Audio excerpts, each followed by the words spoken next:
উত্তাল মার্চ ১৯৭১। চারদিক জ্বলছে, মানুষ জ্বলছে, স্বপ্ন জ্বলছে। ঠিক সেই সময় নওগাঁর এক তরুণ জাকারিয়া পিন্টু হাতের কাছে যা ছিল তাই নিয়েই যুদ্ধে নামতে প্রস্তুত ছিলেন। কারো হাতে ছিল রাইফেল, কারো হাতে গ্রেনেড, আর পিন্টুর হাতে ছিল ফুটবল। যুদ্ধ মানেই যে শুধু ট্রেন্স আর ট্রিগার, এই ধারণা ভেঙে দিয়েছিল যে দল, তার নাম ইতিহাস রেখেছে স্বাধীন বাংলা ফুটবল দল। অস্ত্রের বদলে পায়ে বল, বুকের ভেতরে আগুন, এই ছিল তাদের যুদ্ধের ভাষা। পৃথিবীর ইতিহাসে এমন নজির আর নেই যেখানে একটা ফুটবল দল সরাসরি একটা জাতির মুক্তিযুদ্ধের অংশ হয়ে উঠেছে। এই ব্যতিক্রমী ভাবনার জন্ম হয়েছিল কলকাতার বালিগঞ্জের এক নির্ঘুম রাতে। ছাত্রনেতা ও পিডব্লিউডির ফুটবলার মোহাম্মদ সাইদুর রহমান প্যাটেল বিছানার এপাশ ওপাশ করতে করতে ভাবছিলেন, যুদ্ধ কি শুধু বন্দুকেই হয়? ফুটবল খেলেও কি লড়াই করা যায় না? সেই ভাবনাই তাকে নিয়ে যায় ৮ নম্বর থিয়েটার রোডে স্বাধীন বাংলাদেশের প্রথম প্রধানমন্ত্রী তাজউদ্দিন আহমেদের কাছে। প্যাটেলের চোখে ছিল দৃঢ়তা, কথায় ছিল স্বপ্ন। তাজউদ্দিন আহমেদ শুধু অনুমতিই দেননি, হাতে তুলে দিয়েছিলেন ১৪,০০০ রুপি, একটা দলের প্রথম পুঁজি, এক বিপ্লবের প্রথম স্পর্শ। তার পরামর্শে গড়ে ওঠে বাংলাদেশ ক্রীড়া সমিতি। স্বাধীন বাংলা বেতার কেন্দ্রের ঘোষণা শুনে যুদ্ধে যেতে প্রস্তুত থাকা ফুটবলাররা ছুটে এলেন পার্ক সার্কাসে। কেউ আগরতলা থেকে, কেউ পশ্চিমবঙ্গের শরণার্থী শিবির থেকে। যুদ্ধের ডাক বদলে গেল মাঠের ডাক হয়ে। তানভীর মাজহার ইসলাম তান্না ম্যানেজার, ননী বসাক কোচ, প্রতাপ শঙ্কর হাজরা সহ অধিনায়ক, আর অধিনায়ক জাকারিয়া পিন্টু। এভাবেই জন্ম নিল স্বাধীন বাংলা ফুটবল দল।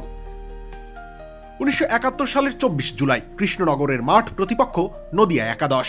ম্যাচ ড্র ২-২, কিন্তু স্কোর লাইনের চেয়েও বড় ছিল সেই মুহূর্ত যখন বিদেশের মাটিতে প্রথমবারের মতো উড়ল বাংলাদেশের পতাকা। স্থানীয় কর্তৃপক্ষ আপত্তি জানিয়েছিল, কিন্তু পিন্টু প্যাটেলরা অনড় ছিলেন। পতাকা উঠবে তবেই খেলা। হাজারো দর্শকের সামনে মাথা নোয়াতে বাধ্য হয়েছিল প্রশাসন। ১৬টি ম্যাচ খেলেছিল এই দল, ১২টা জয়, ৩টা ড্র, ১টা হার। কিন্তু আসল জয়ের অঙ্কটা ছিল মাঠের বাইরে। ৫ লাখ, মতান্তরে ১৬,৩০,০০০ রুপি।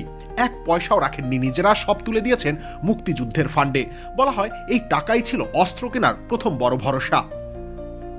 মাঠে তারা ছিলেন দুর্ধর্ষ, মাঠের বাইরের জীবন ছিল সংগ্রামের। পার্ক সার্কাসের কার্নানি ম্যানশনের ১৭ নম্বর ফ্ল্যাট, এক কক্ষে ২৫ জন ফুটবলার, একটা শৌচালয়, মেঝেতে খবরের কাগজ বিছিয়ে ঘুম।